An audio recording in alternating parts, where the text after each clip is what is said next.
ஹல்லேலூயா, ஹல்லேலூயா. எல்லாரும் சத்தமா ஒரு ஹல்லேலூயா சொல்லுங்க. ஹல்லேலூயா. கர்த்தருடைய பரிசுத்த நாமத்துக்கு ஸ்தோத்திரம். பிதாவாகிய தேவனாலும் கர்த்தராகிய இயேசு கிறிஸ்துவினாலும் உங்களுக்கு கிருபை இரக்கமும் சமாதானமும் உண்டாவதாக. ஆமென். ஹல்லேலூயா. இன்றைய நாளிலும் நாம் சிந்திக்கும்படியாக தெரிந்து கொண்டதான வேத வசனம் அப்போஸ்தலனாகிய பவுல் எபிரேயருக்கு எழுதின நிருபம் 3ஆம் அதிகாரம் அதனுடைய 14வது வசனத்தை நாம் தியானிப்போம். எபிரேயர் 3:14. நாம் ஆரம்பத்திலே கொண்ட நம்பிக்கையை முடிவு பரியந்தம் உறுதியாய் பற்றிக் கொண்டிருப்போமாகி கிறிஸ்துவினிடத்தில் பங்குள்ளவர்களாய் இருப்போம். அல்லேலூயா. நம்முடைய இயேசு கிறிஸ்துவினிடத்திலே நமக்கு பங்கு வேண்டுமாகி நாம் என்ன செய்ய வேண்டும் என்பதை அப்போஸ்தலனாகிய பவுல் இங்கே குறிப்பிடுகிறார். அப்போஸ்தலனாகிய பவுல் இந்த நிருபத்திலே சொல்லும் பொழுது நாம் ஆரம்பத்திலே கொண்ட நம்பிக்கையை முடிவு வரையிலும் உறுதியாய் பற்றிக் கொண்டிருப்போமாய் கிறிஸ்துவனிடத்தில் பங்குள்ளவர்களாய் இருப்போம். கிறிஸ்துவனிடத்தில் அவருடைய பிள்ளைகள் யாவருக்கும் ஒவ்வொருவருக்கும் பங்கு உண்டு. ஆண்டவர் அதை பிரியப்பட்டு நமக்கு தருகிறார். நம் ஒவ்வொருவரையும் அவர் நம்மை பயன்படுத்த ஒரு நோக்கமுள்ளவராக இருக்கிறார். ஒரு பிரயோஜனமுள்ள ஒரு வாழ்க்கையாக நம்மை மாற்றி நம்மை ஆசீர்வதிக்க அவர் வல்லமுள்ள ஆண்டவராக இருக்கிறார். ஹல்லேலூயா. பிரியமானவர்களே, நம் அனைவரையும் ஒரு உள்ளடக்கிய கர்த்தருடைய வார்த்தை தான் இந்த வார்த்தை. அப்போஸ்தலனாகிய பேதுருவை குறித்து ஒரு வசனத்தை நாம் யோவான் 13:8 நாம் பார்க்கிறோம்.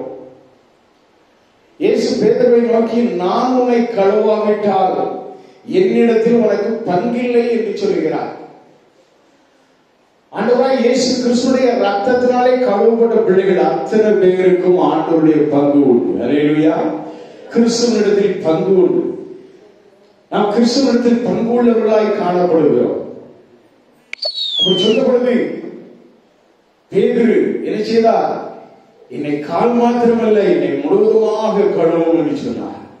அப்பொழுது இயேசு சொன்னார், முழுங்கப்பட்டவர்கள் அவர்கள் கால்களை கழுவினாலே போதும் என்று சொன்னார். அருமையான தேவனுடைய பிள்ளைகளே, நாம் எல்லாரும் இயேசு கிறிஸ்துடைய ரத்தத்தாலே கழுவப்பட்டிருக்கிறோம்.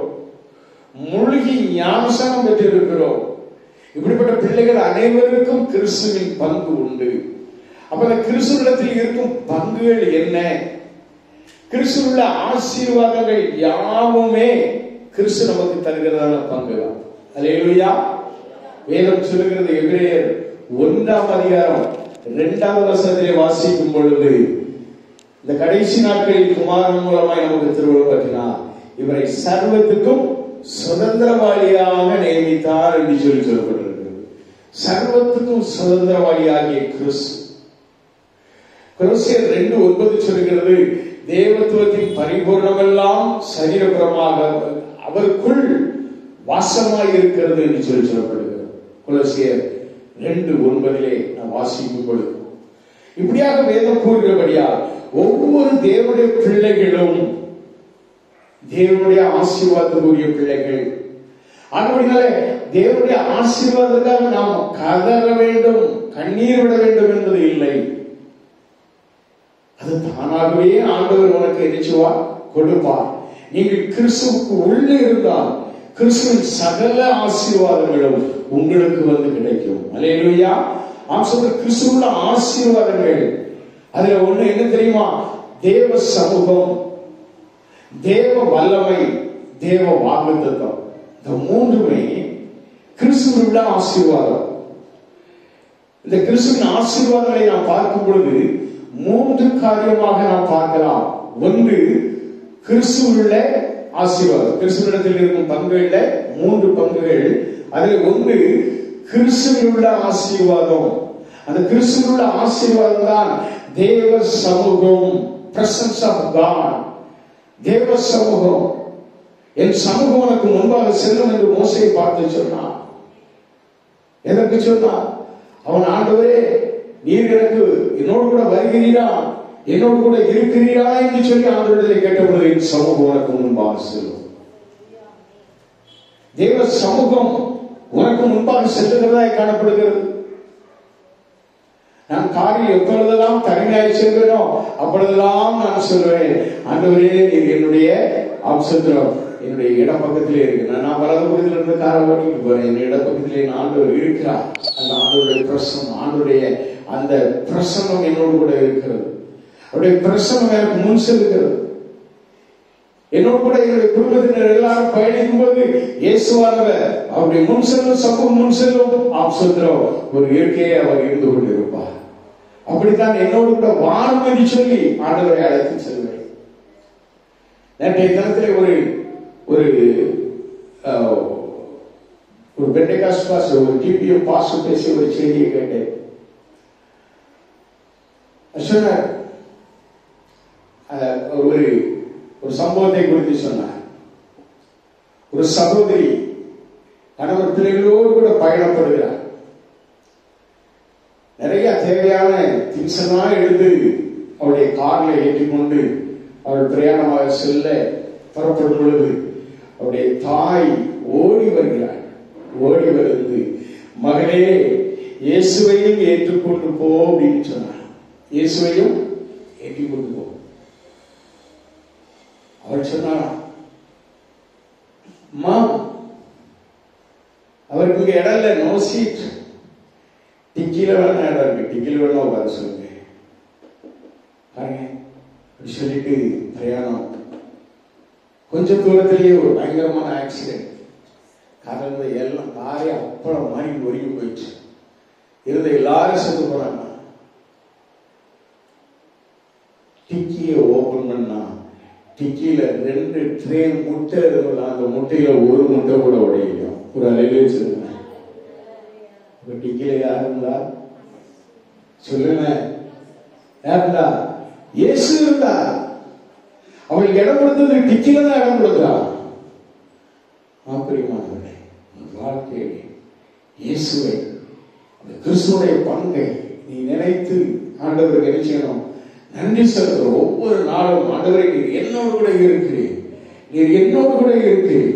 ஆம், நீங்கள் கிறிஸ்துவில் இருந்தால் கிறிஸ்துவோட சகல ஆசீர்வாதமும் எல்லாம் உங்களுக்கு கிடைக்கும். உங்களுக்கு பாதுகாப்பு கிடைக்கும், உங்களுக்கு பராமரிப்பு கிடைக்கும், உங்களுக்கு சுகம் கிடைக்கும், உங்களுக்கு அம்சத்தில் இன்பம் கிடைக்கும்.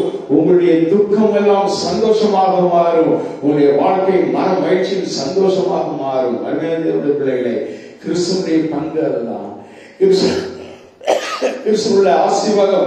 இன்னொன்று தேவனுடைய வல்லமை, அது பாதுகாக்கும் வல்லமை.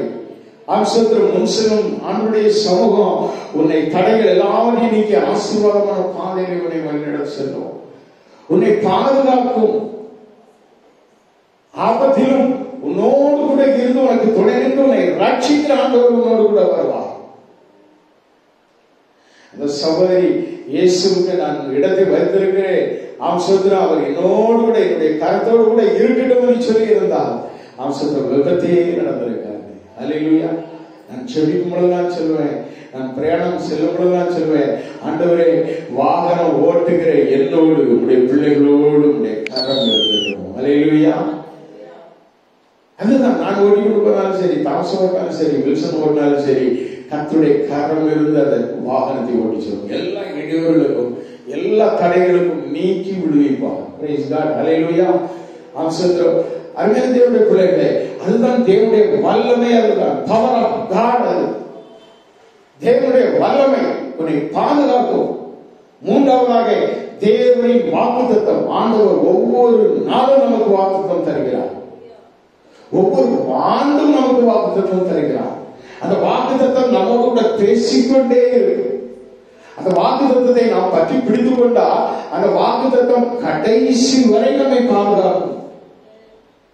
ஆண்டவர் எனக்கு கொடுத்த அந்த ஏசாயா 43ஆம் அதிகாரத்திலே அந்த முதல் 5 வசனங்களிலும் நான் வாசித்து அந்த இதிலே கண்ணீர் விட்டு நான் செபித்த பொழுது ஆண்டவர் என்னோடு கூட சொன்னார், இது உனக்கு ஆயுள் கால வாக்குத்தத்தம்.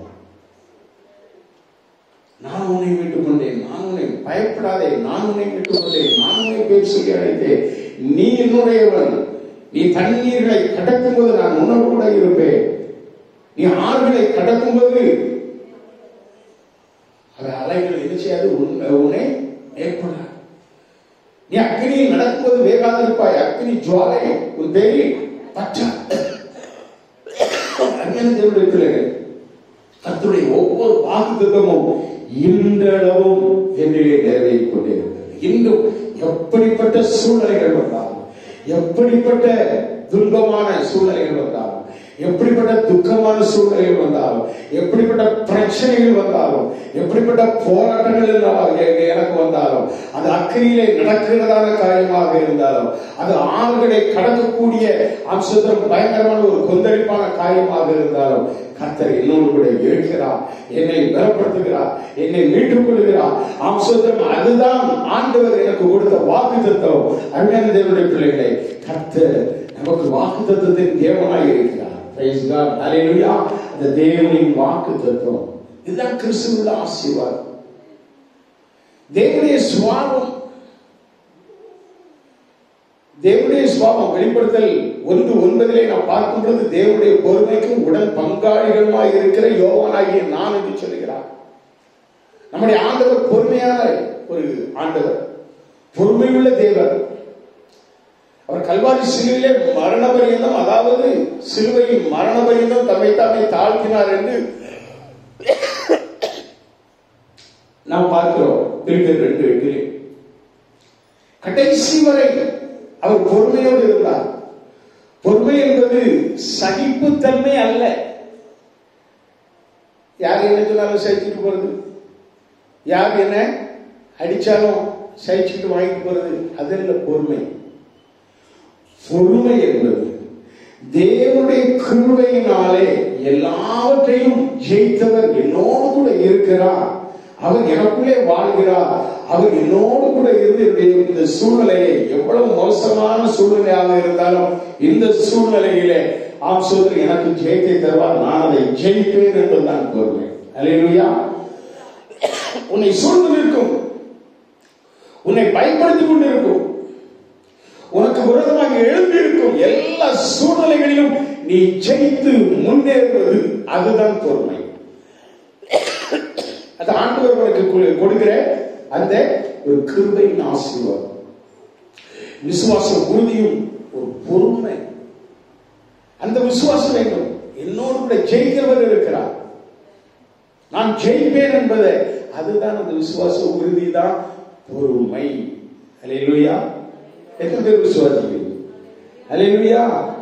இதுதான் இயேசு கிறிஸ்துவில் உள்ள சுபாவமாகிய அந்த தெய்வீக சுபாவம்.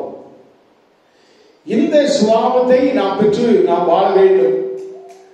அருமையான தேவனுடைய பிள்ளைகளே, கிறிஸ்துவில் உள்ள பங்கு.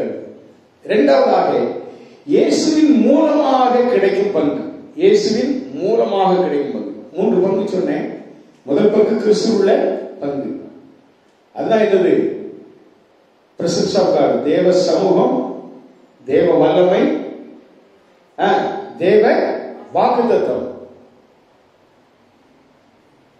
இரண்டாவது இயேசு கிறிஸ்துவின் மூலமாக நமக்கு கிடைக்கும் பங்கு, தேவனை நெருங்கும் ஸ்லாக்கியம். அல்லேலூயா. ஆண்டவர் சொன்னார், யோவான் 14:6 சொன்னார், நானே வழியும் சத்தியமும் ஜீவனுமாய் இருக்கிறேன், என்னை அல்லாமல் ஒருவனும் பிதாவினிடத்தில் வரான் என்று இயேசு சொன்னார். அல்லேலூயா. ஆண்டவரே வழியும் சத்தியமும் ஜீவனுமாகிய ஆண்டவர், ராஜாவாகிய இயேசு அவருடைய சமூகத்திற்கு வருகிற ஸ்லாக்கியம். எபிரேயர் 4:16 நான் வாசிக்கும் பொழுது,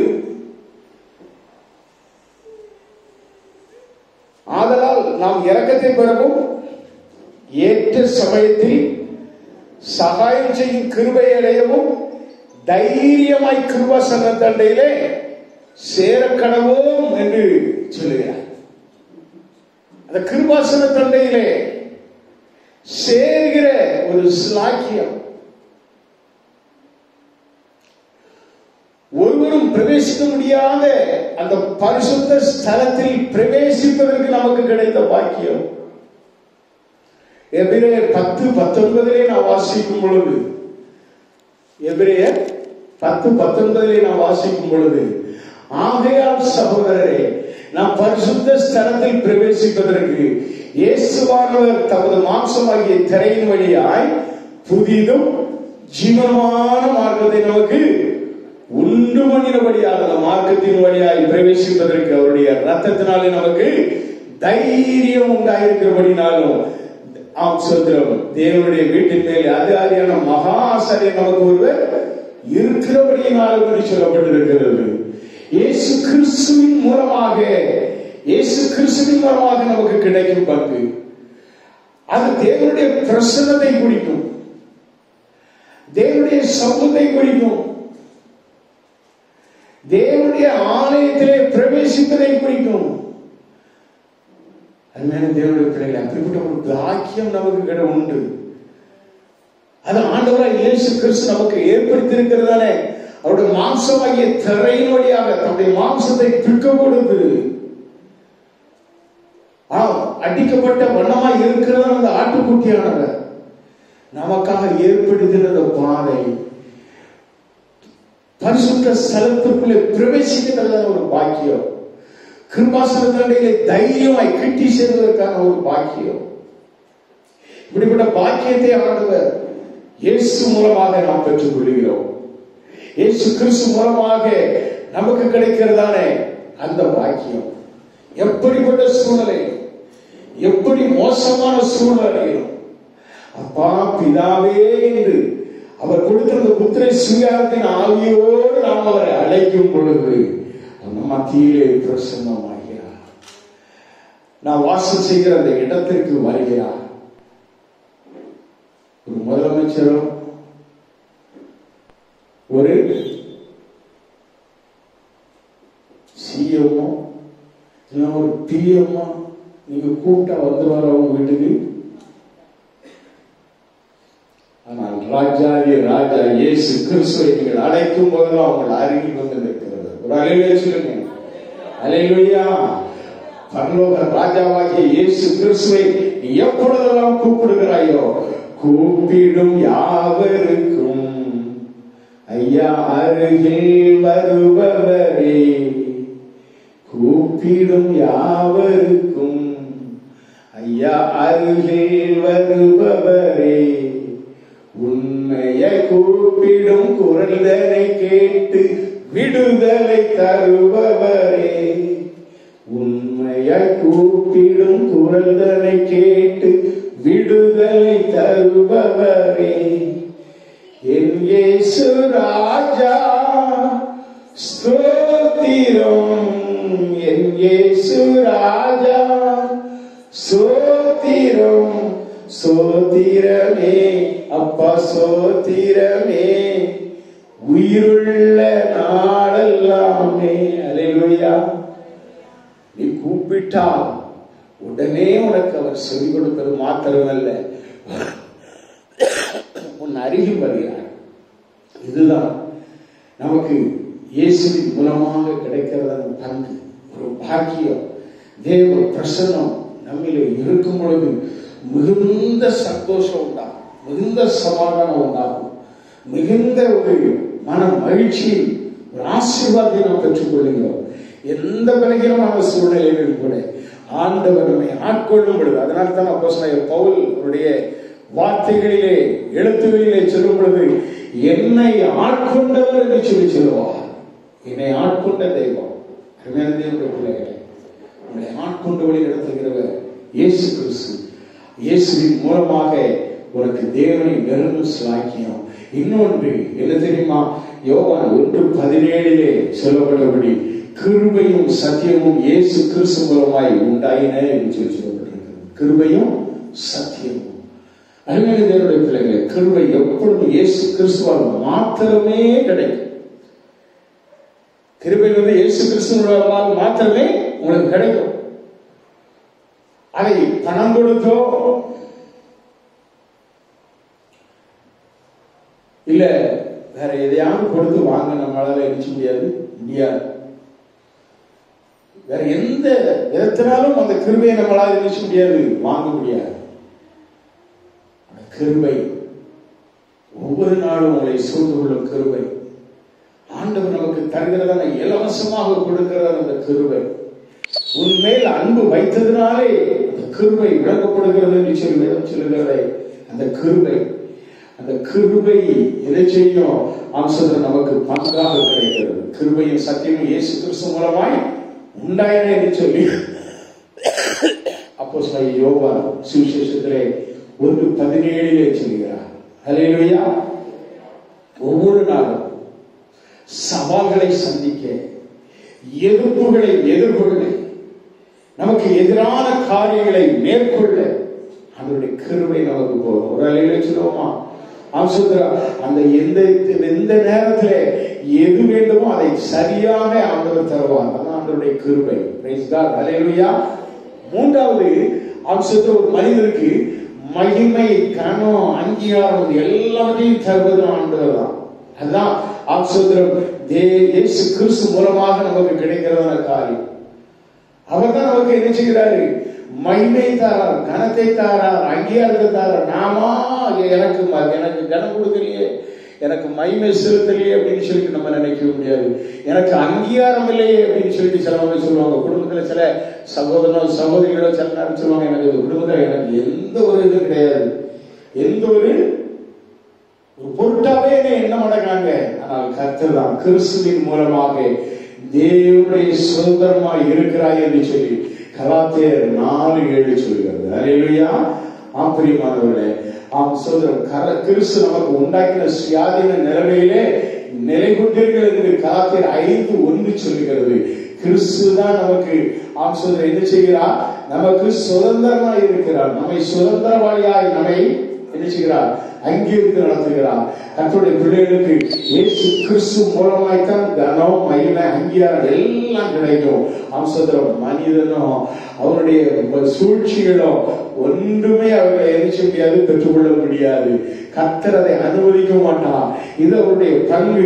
இதை அம்சத்தில் நாம் என்ன செய்ய வேண்டும்? பற்றி பிடித்து கொள்ள வேண்டும். தவற விடாது இருக்க கர்த்தர் நமக்கு உதவிச்சபடியாக ஆண்டவர் நமக்கு கொடுத்திருக்கிறதான கனத்தை, மகிமையை, அங்கீகாரத்தை நாம் என்ன செய்ய வேண்டும்? இழந்து விடாதபடி ஆண்டவரை காத்துக்கொள்ளும் என்று சொல்லி நாம் செவிக்க கடமைப்பட்டவர்களாக இருக்கிறோம். அல்லேலூயா. மூன்றாவதாக இயேசு கிறிஸ்துவின் நிமித்தம் வரும் பங்கு. இயேசு கிறிஸ்துவின் நிமித்தம் வரும் பங்கு அது என்னது? சொல்லும்போது ஒருவேளை உங்களுக்கு பயமா வந்துடக்கூடாது. இயேசு கிறிஸ்துவின் நிமித்தம் வரும் பங்கு என்ன தெரியுமா? பாடுகள் தான். எடுத்து வாசிக்க 1 பேதுரு 4:13 நாம் வாசிக்கும் பொழுது, கிறிஸ்துவின் மகிமை வெளிப்படும் போது நீங்கள் கைகூர்ந்து மகிழும்படியாக அவருடைய பாடுகளுக்கு நீங்கள் பங்காளிகள் ஆனதால் சந்தோஷப்படுங்கள் என்று சொல்லப்படுகிறது. அல்லேலூயா. அல்லேலூயா. பிரியமானவர்களே, அவருடைய பிள்ளைகளுக்கு பாடுகள் உண்டு. பல உபத்திரத்தினூடாக, பல பாடுகளினூடாக தான் நாம் என்ன செய்கிறோம்? பரலோக ராஜ்யத்திற்குள்ளே பிரவேசிக்க நாம் ஆயத்தமாக்கி கொண்டிருக்கிறோம். ஒவ்வொரு நாளும் பலவிதமான பாடுகள் நம்மை என்ன செய்கிறது? ஆட்கொள்ளுகிறது. அவசரம் நீங்கள் கிறிஸ்துவோடு கூட இருப்பதால் கிறிஸ்துவின் நிமித்தம் வரும் பங்கு, அது பாடுகள், உங்களை தேடி வரும் பாடுகள். அந்த பங்கிற்கு பெயர் தான் என்னது? பாடுகள். பிரியமானவர்களே, கிறிஸ்துவின் பிள்ளையாக இருந்தால் நிச்சயமாக பாடுகள் வரும், போராட்டங்கள் வரும். அதை ஆண்டவர் சொன்னாரு. ஆண்டவர் சொன்னாரு, யோவான் எழுதின சுவிசேஷத்திலே ஆண்டவர் சொன்னாரு, இந்த உலகத்திலே உங்களுக்கு உபத்திரவம் உண்டு, ஆனாலும் திறந்து கொள்ளுங்கள், நான் இந்த உலகத்தை ஜெயித்தேன் என்று சொன்னார். அல்லேலூயா. உலகத்தை ஜெயித்தவர் ஆண்டவர். எத்தனை பாடுகள் வந்தால், எத்தனை விதமான பிரச்சனைகள் போராட்டங்கள் வந்தால் உலகத்தை ஜெயித்தவர் நம்மோடு கூட இருக்கிறார். அல்லேலூயா, அல்லேலூயா. உலகத்தையே ஜெயித்தவர் உங்களோடு கூட இருந்து சகல காரியத்திலும் ஜெயித்து வெற்றியை தருவார். விசுவாசிங்க. நாம் சொல்கிறோம் நாம் கரையை ஒன்று செலுத்த வேண்டாம். எல்லா கரையத்தையும் இயேசு கிறிஸ்து செலுத்தி விட்டார். இயேசு கிறிஸ்து எல்லா கரையத்தையும் செலுத்தி விட்டார். கல்வாரி சிலுவையிலே தம்மையே ஜீவ பலியாக தந்து விட்டார். நாம் செய்ய வேண்டியது ஒன்றே ஒன்றுதான், நன்றி செலுத்த வேண்டும். அல்லேலூயா. உள்ளத்தின் ஆழத்திலிருந்து நாம் நன்றி செலுத்த வேண்டும். நாம் செலுத்துகிற அந்த நன்றி தான் ஆண்டவருக்கு நாம் கொடுக்கக்கூடிய ஒரு அன்பின் கரையமாக காணப்படும். அல்லேலூயா சொல்லுவோமா? அல்லேலூயா. அவசரம் அவரோடு கூட நாம் பாடுகள் சகித்தால், யாக்கோபு சொல்லுகிறார், அவரோடு கூட பாடுகள் செய்தால் அவசரம் நாம நிச்சயம் அவரோடு கூட ஆளுகையும் செய்வோம். பாடுகள் செய்தால் பரமனின் வருகையில் கூட சென்றிடலாம், பாடி மகிழ்ந்திடலாம். பாடுகள் செய்தால் பரமனின் வருகையில் கூட சென்றிடலாம், பாடி மகிழ்ந்திடலாம், பாடி மகிழ்ந்திடலாம். காக்கும் தெய்வம் இயேசு இருக்க கலக்கம் ஏன் மனமே, கண்ணீர் ஏன் மனமே. அல்லேலூயா. இந்த பாடுகள் என்கிற அந்த பங்கை பொறுமையோடு சகிக்கிறவர்களை கர்த்தர் உயர்த்தி கொண்டே வருவார். சொல்லுமா? பாடுகளை நீ சகித்தால் கர்த்தர் உன்னை மென்மேலும் உயர்த்துவார். முறுமுறுக்க கூடாது. தர்க்கிப்பில்லாமல், வேதம் சொல்கிறது, தர்க்கிப்பில்லாமல் முறுமுறுப்பில்லாமல் செய்யுங்கள் என்று சொல்லப்படுகிறது.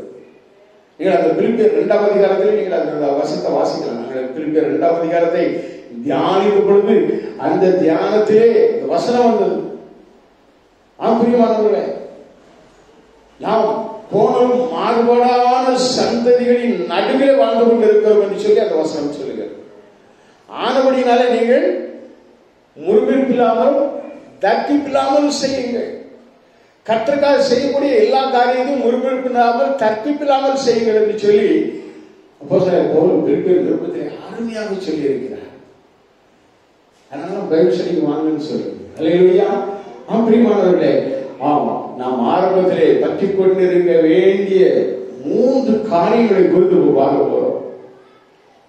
ஆரம்பத்திலிருந்து பற்றி கொண்டிருக்க வேண்டிய 3 காரியங்கள். முதல்ல நாம பார்த்தோம் இயேசு கிறிஸ்துவிடத்தில் உள்ள பங்கு. 3 விதமான பங்கு. கிறிஸ்துவில் உள்ள ஆசீர்வாதம், 2வது இயேசுவின் மூலமாக கிடைக்கும் பங்கு, 3வது இயேசு கிறிஸ்து நிமித்தம் வரும் பங்கு. இப்படி 3 விதமான பற்றிக் கொள்ளக்கூடிய காரியம். அதை குறித்து நாம் பார்க்கும் பொழுது ஆரம்பத்தில் இயேசுவை வைத்திருந்த அதான் அந்த வசனத்துடைய தொடக்கத்திலே நாம் இந்த 3:14 பார்த்த பொழுது அந்த வசனத்திலே சொல்லப்பட்ட அந்த வசனமானது நாம் ஆரம்பத்திலே கொண்ட அந்த நம்பிக்கையை முடிவு வரையிலும் உறுதியாய் பற்றி கொண்டிருப்போம். எபேசியருக்கு எழுதின நிருபத்தை அப்போஸ்தலர் பவுல் மூலமாக நாம் பார்க்கும் பொழுது அந்த எபேசு சபையார் அன்பை விட்டு விலகி போகாதபடி காத்துக்கொள்ளும்படியாக அவர் செபிப்பார். ஆவிலே ஏவப்பட்டு செபிப்பார். ஆனால் வெளிப்படுத்தலின் புத்தகத்திலே நாம் அந்த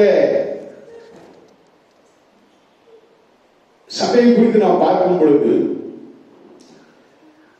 வெளிப்படுத்தல் 2:4 நாம் பார்க்கும் பொழுது ஆவியானவர் சபைகளுக்கு சொல்லும் பொழுது எபேசு சபைக்கு என்ன சொன்னார் தெரியுமா?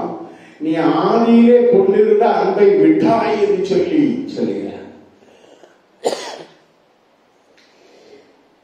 அந்த அன்பிலே குறைவுள்ளவர்களாய் காணப்பட்டு விடக்கூடாது என்பதற்காகத்தான் எபேசு சபைக்கு அப்போஸ்தலர் பவுல் செபிப்பார். நாம் கூட எத்தனையோ பேர் ஆதியில் கொண்டிருந்த அந்த அன்பிலே நாம் நிலை கொண்டிருக்கிறோமா, இல்லை வலிந்து விட்டோமா? உங்களை நீங்களே சிந்திப்பாங்க. சும்மா வாயை திறந்து இல்லை நான் இன்னைக்கு அன்போட இருக்கணும்னு படத்துன்னு சொல்லக்கூடாது. எந்த விதத்திலையும் நாம் குறைபட்டு இருக்கிறோம் என்பதை நீங்கள் தான் ஆராய்ந்து கொள்ள வேண்டும். ஆதி என்று ரட்சிக்கப்பட்ட புதியிலே ஆண்டவர் நம்மை சந்தித்த அந்த நாளிலே நாம் கொண்டிருந்த ஒரு உற்சாகம், பெரிய மகிழ்ச்சி, பெரிய சந்தோஷம் இப்போ உங்களிடத்தில் இருக்குதா? மனமகிழ்ச்சியின் சந்தோஷம் இப்ப இருக்குதா? இருக்குன்னு சொன்னா 9:30 தான் நம்ம சர்ச்சா இருக்கும். 9 மணிக்கு போட்டு 9:30 ஆரம்பிக்கும். 9:30 முன்னாடி உட்கார்ந்து இருப்பேன். அல்லேலூயா. ஆதி அன்பை நீ விட்டு விட்டாய், உன் பேரில் எனக்கு ஒரு குறை உண்டு என்று ஆண்டவர் சொல்கிறார். எபேசு சபைக்கு எழுதின அந்த வார்த்தையை 2:4 அவர் சொல்கிறார். 2ஆம் வசனத்தில் சொல்லும் பொழுது, உன் கிரியைகளையும் உன் பிரயாசத்தையும் உன் பொறுமையையும் நீ பொல்லாதவர்களை சகிக்க கூடாமல் இருக்கிறதையும் அப்போஸ்தலர் அல்லாதவர்களை தங்களை அப்போஸ்தலர் என்று சொல்லுகிறதை நீ சோதித்து அவர்களை பொய்யர் என்று கண்டறிந்தாய், அதையும் நீ சகித்துக் கொண்டிருக்கிறதையும் பொறுமையாய் இருக்கிறதையும் என் நாமத்து நிமித்தம் இளைப்படையாமல் பிரயாசப்பட்டதையும் அறிந்திருக்கிறேன். ஆனாலும் நீ ஆதியில் இருந்தே கொண்ட அன்பை விட்டாய் என்று ஒரு பேரில் எனக்கு குறைவு உண்டு. அல்லேலூயா. ஆகையால் அடுத்த வசனம் சொல்லுகிறது, ஆகையால் நீ இந்த நிலைமையிலிருந்து விழுந்தாய் என்பதை நீ அறிந்து நீ என்ன செய்யணும்? மனம் திரும்ப வேண்டும். அடிக்கடி நம்ம பைபிள் ஸ்டடிலாம் சொல்லுவேன், ரட்சிப்பு என்பது அனுதினமும் ரட்சிப்பு. 1993 ரட்சிக்கப்பட்டேன். அதே சொல்லிட்டு இந்த 25 வருஷம் 28 வருஷமா தள்ளிக்கு வருது வாழ்க்கையில். இன்று நீ எப்படி இருக்கிறாய்? அதே ரட்சிக்கப்பட்ட அந்த ஜீவியத்திலே நடந்து கொண்டிருக்கிறாயா? அதே அந்த ரட்சிப்பின் சந்தோஷத்தை நீ அனுபவித்துக் கொண்டிருக்கிறாயா? எந்த சூழ்நிலையிலும் எந்த விதமான கவலையான காரியங்களிலும் நீ அந்த ஆதி அன்பிலே நிலை கொண்டிருக்கிறாயா? அல்லேலூயா. பெரிய தேவனுடைய பிள்ளைகளை ஆதி அன்பை பற்றி கொண்டிருப்பது, இந்த ஆனந்த பாக்கியத்தை பற்றி கொண்டு, 2வது ஆனந்த பாக்கியத்தை பற்றி கொண்டிருப்பது, 3வது ஆரம்பத்திலே கொண்ட அந்த நம்பிக்கையை பற்றி கொண்டிருப்பது. அல்லேலூயா.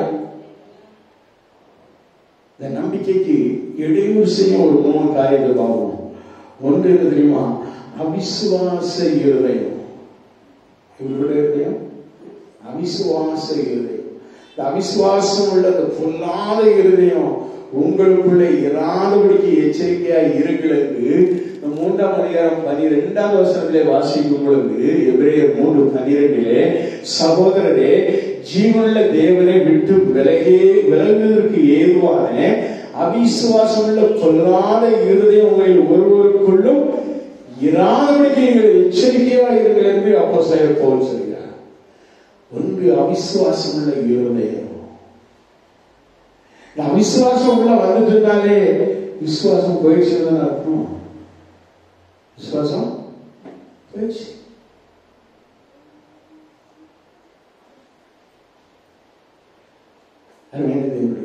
நம்முடைய நம்பிக்கையின் வாழ்விலே நம் ஆரம்பத்திலே கொண்ட அந்த நம்பிக்கையை முடிவு பரியந்தம் உறுதியாய் பற்றி கொண்டிருப்போமாகி நாம் கிறிஸ்துவனிடத்தில் பங்குள்ளவர்களாக இருப்போம் என்பதுதான் நம்முடைய செய்தி. இன்றைய பிரசங்க செய்தியாக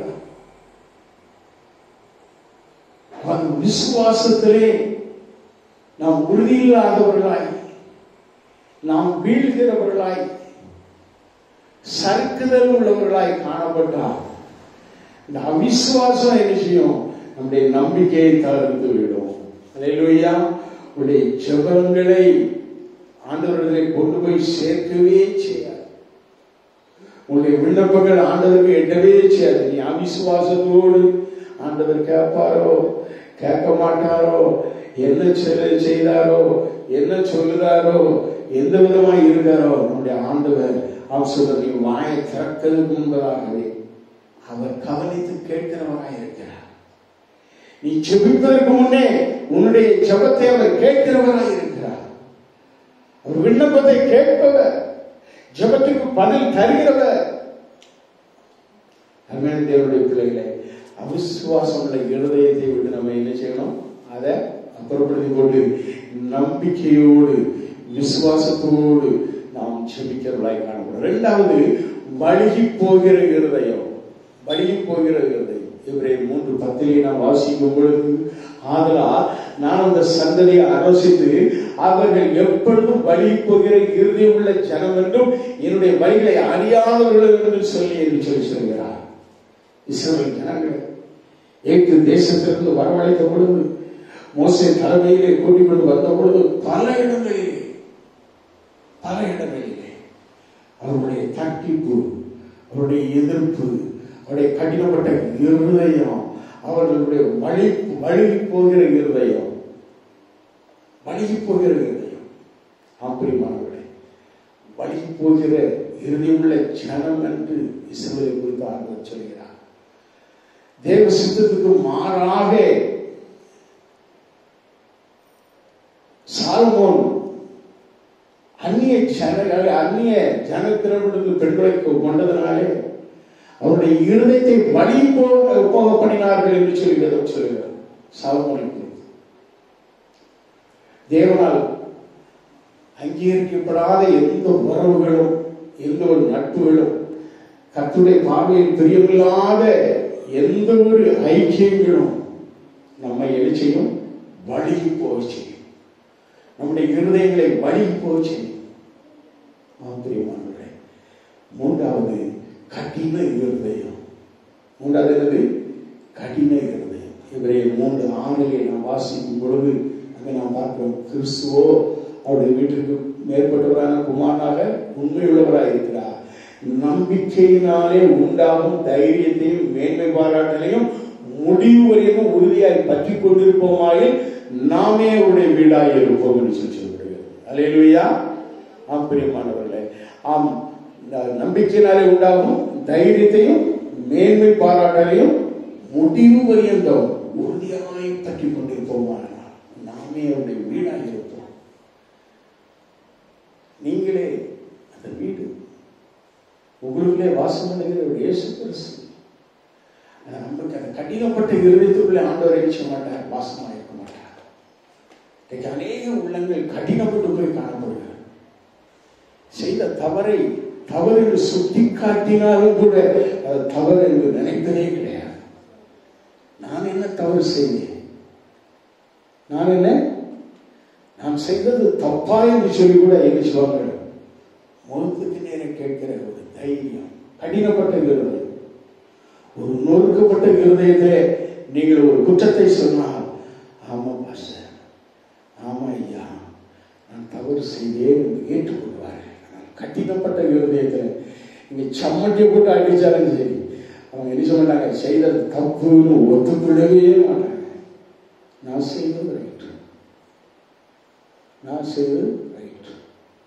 அருமையான தேவனுடைய பிள்ளைகளை ஆம் சொல்கிறோம். ஆனால் அந்த நம்பிக்கையினாலே உண்டாகும் தைரியத்தையும் மேற்பாட்டையும் முடிவு வரையில் நாம் என்ன செய்யணும்? உறுதியாய் பற்றிக் கொள்ள வேண்டும். அருமையான தேவனுடைய பிள்ளைகளே, இந்த காரியங்களை நாம் அனுபவமாக நம்முடைய வாழ்க்கையை கொண்டு வந்து நாம் எப்படிப்பட்ட நிலைமையில் இருக்கிறோம் என்பதை அறிந்து நாம் கிறிஸ்துவத்தில் பங்குள்ளவர்களாய் காணப்பட வேண்டும். ஆண்டவராய் இயேசு கிறிஸ்து ஒரு நாளிலே வரப்போகிறார். மறுநாளிலே நாம் கரமசைத்து அவரை வரவேற்கத்தக்கவர்களாய் காணப்பட வேண்டும். அவர் வரும் நாளில் என்னை கரமசைத்து அன்பாய் கூப்பிட்டு சேர்த்துக் கொள்வார் என்று சொல்லபடி நாம் ஆரம்பத்திலே கொண்ட அந்த நம்பிக்கையை உறுதியாய் பற்றி கொண்டிருப்போமாகில் கிறிஸ்துவனிடத்தில் பங்குள்ளவர்களாக இருப்போம். கிறிஸ்துவனிடத்தில் பங்குள்ள நம்மை ஒரு கரம் அசைத்து நம்மை நினைச்சுவா கூப்பிட்டு சேர்த்து கொள்வார். ஒரு அல்லேலூயா சொல்லுங்க. அல்லேலூயா. ஆசீர்வதிக்கிறோம். அதுதான் எபிரேயர் 3:14 படி நாம் கிறிஸ்துவனிடத்தில் பங்குள்ளவர்களாக இருப்போம். எந்தெந்த காரியங்கள் நம்மிடத்திலே அவரோடு நெருங்காதபடி, அவரோடு இணையாதபடி, அவருக்கு விரோதமாக செயல்படுகிற அந்த காரியத்தை எடுத்துக்கொள்வோம். கிறிஸ்துவனிடத்தில் நம்பிக்கையாக உறுதியான நம்பிக்கையோடு இருப்போம். நிச்சயமாக கிறிஸ்து நம்மிலே இருந்து கிறிஸ்துவோட சகல ஆசீர்வாதத்தை நமக்கு தந்து நம்மை வழிநடத்துவார். அவருக்கே மகிமை. இயேசுவின் நாமத்தில் ஆமென், ஆமென், ஆமென். அல்லேலூயா.